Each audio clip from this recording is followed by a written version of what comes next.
예, 안녕하세요. 전통놀이 학교에서 진행하는 제3차 공개 강좌 제4강, 전체적으로 12강을 진행하겠습니다. 12강은 문화 콘텐츠에 관한 내용을 소개하는 강좌가 되겠습니다. 오늘 제3차 공개 강좌가 끝이 나고 여러분들의 그 열화와 같은 호응으로 제4차 공개 강좌를 준비하고 있습니다. 그래서 오늘 1강, 2강, 그리고 3강, 4강, 그래서 문화 콘텐츠로 찾는 전통 놀이가 끝이 나면 7월 27일과 8월 3일 여름방학을 맞이해서 가장 야심차고 알찬 내용의 전통놀이 공개 강좌가 제4차로 진행되겠습니다. 그래서 과학으로 읽는 전통놀이와 그림으로 읽는 전통놀이, 그리고 역사 인물로 읽는 전통놀이, 마지막으로 유적 유물로 읽는 전통놀이. 그래서 이걸 듣고 나면 전통놀이에 대한 스토리텔링을 꾸미고 준비할 때 많은 도움이 될 거라고 보고 있습니다. 자, 많은 기대와 함께 참여를 바라면서 오늘 전통놀이 문화 콘텐츠 시작하겠습니다. 제1부는 사극에서 만나는 전통놀이입니다. 예전에는 사극에서 전통놀이가 많이 소개되지를 않았는데 요즘에는 그래도 사극에 한두 개 정도의 전통놀이가 소개가 되고 있습니다. 물론 전통놀이 가운데 놀이하는 방법을 몰라서 어떤 판이라든지 유사이만 놓고 이 포석이나 이런 것들은 정말 엉망인 그런 사극도 있지만 뭐 그 정도는 향후 발전을 위해서 봐줄 수는 있습니다. 얼마 전에 많은 사람들의 가슴을 울렸던 정조 이산과 의빈 성씨, 성덕임의 사랑과 어떤 주체 의식을 놓고 전개되었던 옷소매 붉은 끝동, 거기서 소개된 대표적인 전통놀이가 칠교도가 되겠습니다. 그래서 조선시대 후기에는 주로 사대부 양반가에서 어린 학동들의 두뇌, 머리를 깨우고 지혜를 살리기 위한 하나의 놀이로서 칠교도가 널리 보급됐는데 궁중에서도 이렇게 궁녀들이 칠교도 놀이를 하는 모습을 보여주는 아주 좋은 사례라고 하겠습니다. 자, 그리고 주로 이제 우리가 대박이라고 하는 이제 주로 이제 이게 이제 도박에서 나온 용어들인데 대박이라는 드라마가 있었습니다.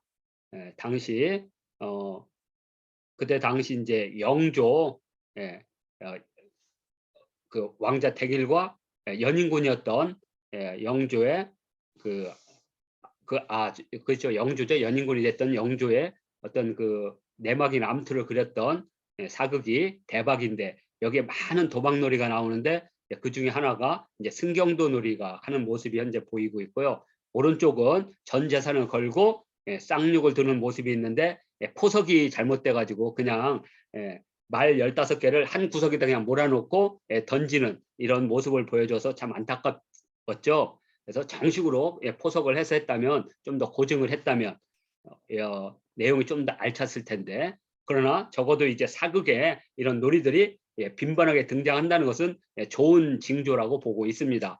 전통놀이의 확산과 많은 사람들이 전통놀이를 접할 수 있는 것은 이 전통놀이의 규모의 경제를 넓히는 방법이 있습니다. 그래서 많은 분들이 전통놀이를 통해서 이 전통놀이도 하나의 게임처럼 즐겁고 행복한 그러한 놀이라는 그 인식을 하게 되면 전통놀이가 많이 확산 보급될 거라고 보고 있습니다. 자, 또 하나는 이게 상영된 지가 얼마 되지 않았는데요. 지난해 여름방학 전후에서 우리 그 아이돌 그룹 가운데 소녀시대 어떤 유라라고 하죠. 권유라. 그 이제 주인공을 해서 아주 데뷔작을 아주 정말 잘 치렀는데 거기에 투어와 투전이 나옵니다. 그래서 여기 보게 되면 이첨이라든지 광해군 시절에 주요한 역사 인물들이 나왔죠. 물론 역사 인물의 성격이나 이거에 대한 고증은 많이 잘못되어 있다는 건 알고 있지만 적어도 이 드라마에서 투전과 이렇게 투호를 보여준 것. 그래서 전통놀이가 이렇게 이제 널리 사람들에게 익숙해진다는 것은 좋은 의미입니다. 그래서 학교 방과후 학교라든지 또는 마을 축제라든지 시장에서 하는 그런 전통 축제가 있으면 이런 전통놀이를 좀 더 즐겁고 행복하고 대중 친화적인 놀이로 변형을 하거나 창조적으로 다시 놀이 방법을 만들어서 접근하기 쉬운 놀이로 한다면 아주 의미 있는 놀이 보급이 될 거라고 생각하고 있습니다. 자, 보쌈이라는 드라마가 있었고 이것은 우리나라 드라마가 아니고 중국의 초교전이라는 드라마였고요. 아마 우리나라에서 번안해서 방영된 걸로 알고 있습니다.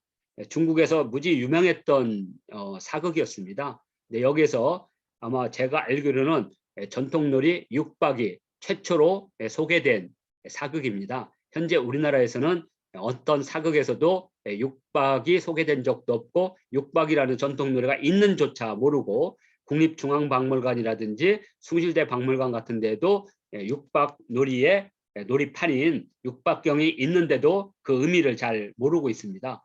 그래서 이 초교전에서 등장하는 이 육박을 이렇게 소개해 드리겠습니다. 자, 이렇게 해서 사극에 엄청나게 많이 요새 등장하고 있습니다. 그래서 혹시 사극을 보시다가 전통놀이가 나오면 같이 정보와 자료를 공유하고 널리 퍼뜨려서 이게 이러이러한 전통놀이다. 이런 것들이 우리 국민 시민들에게 익숙하게 전통놀이가 다가와줬으면 좋겠다. 그래서 이렇게 소개해 드리는 겁니다. 자, 문화 콘텐츠 가운데 또 하나는 영화에서 만나는 전통놀이가 있습니다. 그러니까 사극에서도 우리 이제 전통놀이, 전래놀이가 많이 등장하는데 영화에서도 전통놀이를 소재로 해서 이렇게 진행하고 있습니다. 저도 전통놀이에서 윷을 소재로 하는 척사왕이라는 시놉시스를 만들었는데 아직은 영화를 아직 못 만들었습니다. 그래서 좀 진행이 되면 소자본으로 해서 작은 영화 또는 독립영화를 해서 바둑이라든지 장기라든지 윷놀이라든지 이런 걸 소재로 하는 작은 영화를 많이 준비합니다. 그리고 우리 청소년들이나 이런 친구들이 요새는 이제 스마트폰에 익숙하니까 그걸로 시나리오를 써서 이러한 짧은 이런 이렇게 단편 영화를 만들면 좋겠습니다. 이 단편 영화 가운데 대표적인 독립 영화가 있었는데 이제 이 전통놀이를 아마 가장 이렇게 널리 알려진 것은 오징어 게임입니다. 물론 오징어 게임은 놀이를 갖고 죽고 죽이는 아주 비정한 자본주의 사회를 보여주고 있는데 전통놀이가 데드게임으로 소재를 쓴다는 것은 좋은 것은 아닙니다. 그러나 이제 재료로서의 전통놀이가 아니라 놀이가 전파되고 많은 사람들에게 한국에 이런 전래놀이, 전통놀이가 있다는 것을 알려주는 것 그 자체로서는 의미가 있는데 데드게임은 우리 전통놀이가 지향하는 철학은 아니거든요. 그래서 이 오징어 게임은 긍정과 부정의 이게 두 길이 함께 있다. 참 아쉽지만 그래도 오징어 게임 2가 이제 곧 이제 제작해서 나온다니까 전래놀이, 전통놀이가 많이 보급되는 데는 큰 역할을 하지 않을까 이렇게 보고 있습니다. 그 오징어 게임이라는 그 영화의 첫 장면이 바로 딱지치기였죠. 공유가 나와서 이정재와 딱지치기를 해서 여기서 결국에는 이제 삶의 벼랑에 몰린 사람들이 오징어 게임에 참여를 하게 되는 그러한 이제 소재를 여기 전래놀이로 잡았던 거죠. 자, 그리고 오목소녀라는 영화가 있었습니다. 우리가 바둑에서 5개 점을 둬서 승리하는 오목이라는 게 있는데 우리가 접호할 때 오목은 나무 목자를 쓰고 이 바둑의 오목은 눈목자를 씁니다. 그래서 이 바둑의 오목을 소재로 해서 알차게 만든 이 전통놀이 영화고요. 여기에 출연했던 배우들은 나중에 드라마의 핵심 주연으로도 이렇게 발돋움하는 그런 계기가 됐던 그런 영화가 되겠습니다. 그 또 하나는 가장 익숙한 장기를 소재로 하는 그래서 장기하면 서울에서 탑골 공원이 숨은 고수들이 많습니다. 우리 그 노인 어르신들이 바둑이나 장기를 두시는데 정말 상상할 수 없을 정도로 높은 기량을 가진 숨은 고수들이 있는데 바로 이 영화는 그러한 현상을 사회 현상을 바탕으로 해서 이 장기를 통해서 사회의 부조리와 개발과 보존이라고 하는 그러한 우리 시대의 화두를 아주 잘 잡았던 영화가 되겠습니다. 그래서 이렇게 우리가 영화에서도 이렇게 전통놀이를 만날 수가 있습니다. 자, 그리고 근래에 나온 것 중에서는 우리 공기놀이 있죠. 공기놀이를 가지고 그 소재로 영화를 만들었던 코믹이 있는 블랙 코미디지만 하여튼 공기라는 놀이로 영화를 만든다는 그런 상상력 자체가 아주 신선했습니다. 그래서 공기놀이에 타짜가 나와서 공기놀이로 승부를 겨루는 아주 재밌는 드라마였습니다. 우리나라 드라마에 단역이나 주연, 조연으로 정말 된장찌개처럼 많이 출연했던 안내상이 공기 타짜로서 이제 젊은 친구들을 가르치는 그러한 소재의 영화가 바로 공기 타짜가 되겠습니다. 그러니까 이런 식의 소재를 전통놀이를 해서 즐겁고 재미있는 영화를 많이 만들 수가 있습니다. 제가 시놉시스를 준비했던 척사왕은 윷놀이, 그래서 그 윷에 무게나 이걸 보고 던질 때 그 수없는 기술을 통해서 내가 원하는 윷사이가 나오도록 뭐 개가 나오다 걸 이걸 소재로 해서 잡은 그 시놉시스입니다. 이런 식으로 우리 청소년들이 이런 영화들을 보고 아 이런 식으로 단편 영화, 독립 영화를 만들면 정말 재밌겠구나 이러면 전통놀이를 보고 확산하는데 많은 영향을 줄 거라고 보고 있습니다. 자, 이 영화는 우리나라 영화는 아닌데 우리나라에서 상영이 됐죠. 80년대 홍콩을 무대로 한 중국 영화가 엄청나게 퍼졌는데 그때 이제 그 대표적인 사람이 왕우라든지 성룡 이런 사람이 이런 친구인데 성룡에 취권하면 홍콩 영화의 전성기를 디딤했던 그리고 그 이후에 이제 깽 영화들이 많이 나오죠. 그래서 뭐 주윤발 하면 뭐 주로 도박이나 이제 깽 영화가 그때 만들어졌는데 이제 그러한 이제 유행을 선도했던 게 성룡인데 용소야는 용씨 집안의 작은 도련님인데 맨날 말썽만 피우다가 나중에 이제 마을에 이제 영웅이 되는 과정인데 그 가운데 우리가 축국이라고 부르는 것, 그러니까 제기를 가지고 차는데 이제 농구 형태로 하는 건 제기 농구고, 그다음에 배구 형태로 하는 것은 제기 배구라고 하고, 그리고 이건 축구 형태로 하는 겁니다. 이걸 동합해서 축국이라고 하고 있고요. 이 제기가 나중에는 공처럼 바뀌어서 우리가 이제 축구라고 부르는 이제 김유신과 김춘추가 만난 축국은 이제 이러한 고난도의 축국은 아니고요. 그냥 우리가 흔히 말하는 축구, 축구가 했던 거고 여기 제기 축구는 그 난이도가 상당히 높은 겁니다. 이것을 직접 훈련해서 영화 속에 제기차기를 소재로 삼은 가장 대표적인 영화가 용소야가 되겠습니다. 전통놀이 밴드인 우리 전통놀이 학교, 한국 전통놀이 학교의 밴드에 오시면 이 부분도 바로 확인할 수가 있습니다.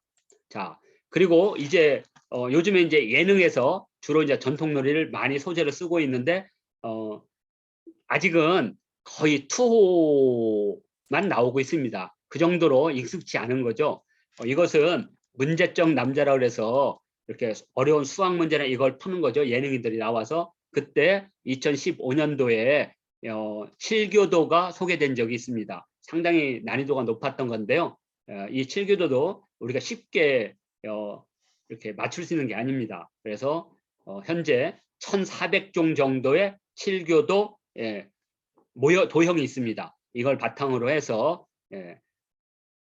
이 7교도 놀이도 전통놀이에서 많이 그 전통놀이를 소재로 하는 많은 영화나 사극에서 나오는데 예능에서도 처음으로 7교도가 등장을 했고요.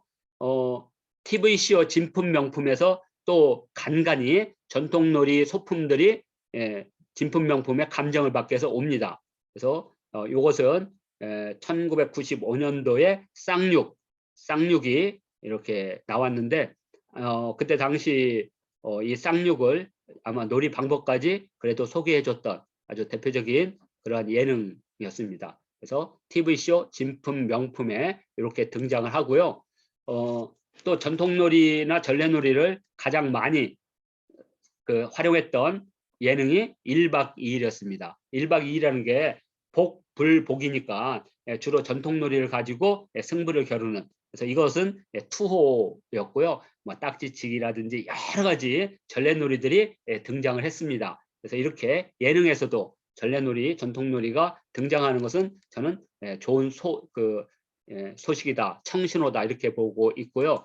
또 하나 이제 근래에 그러니까 거의 한 달 전에 아티스트 웨이라고 해서 이렇게 음악이나 작곡하는 아티스트들이 이렇게 앞이 탁 막힌, 그러니까 창작에 길이 탁 막혔을 때 그걸 뚫고 새로운 삶의 힐링을 하기 위해서 만든 그런 예능인데, 아티스트 웨이에서도 이렇게 투호가, 물론 우리가 경기형 투호와 의뢰형 투호에서 공식적인 투호의 재원이 있거든요. 그거에 맞추지는 않은 거죠. 그냥 통에다가 던지는 거니까. 그리고 화살도 앞과 그 뒤에 무게가 거의 비슷하기 때문에 던지면 잘 안 들어가게 됐어요. 그래서 이것도 규격이 있거든요. 무게라든지 길이라든지. 그래서 아마 이 한국 전통놀이 학교에서는 9월부터 경기형 전통놀이 투호 지도사, 그리고 투호 지도사를 바탕으로 해서 투호 심판까지 해서 각 학교에 투호가 하나의 전국체전의 경기로 하기 위해서 지금 투호 협회와 그리고 투호 여러 가지 경기 규칙을 마련하고 있습니다. 그래서 9월경에 공식적으로 투호 협회와 투호 지도사 자격 과정이 열릴 예정으로 있습니다. 관심을 가지고 그때 공지가 되면 많은 분들이 참여를 해 주시기를 부탁드리고요. 자, 그리고 이제 마지막으로 축제와 공익사업 콘텐츠가 있습니다. 이제 전통놀이를 많이 배우시거나 또는 전통놀이를 접하고 싶은 분들은 이런 축제나 공익사업 콘텐츠를 놓치지 않고 참여를 하시면 전통놀이를 만날 수가 있습니다. 물론 이 지금 전통놀이 TV라는 유튜브 채널에서 단계적으로 전통놀이의 이제 종목이라든지 그리고 놀이 방법들을 하나씩 이제 소개해 드릴 겁니다. 그래서 올해의 9월 달까지는 전통놀이의 주로 이론적 토대를 구축하는데 중점을 둔다면, 이제 10월 달 지나서 11월 달부터는 전통놀이 종목 소개가 이어질 겁니다. 그래서 전통놀이 TV 꼭 기억해 주시고요. 지역이나 이런 데는 이런 축제들이 있습니다.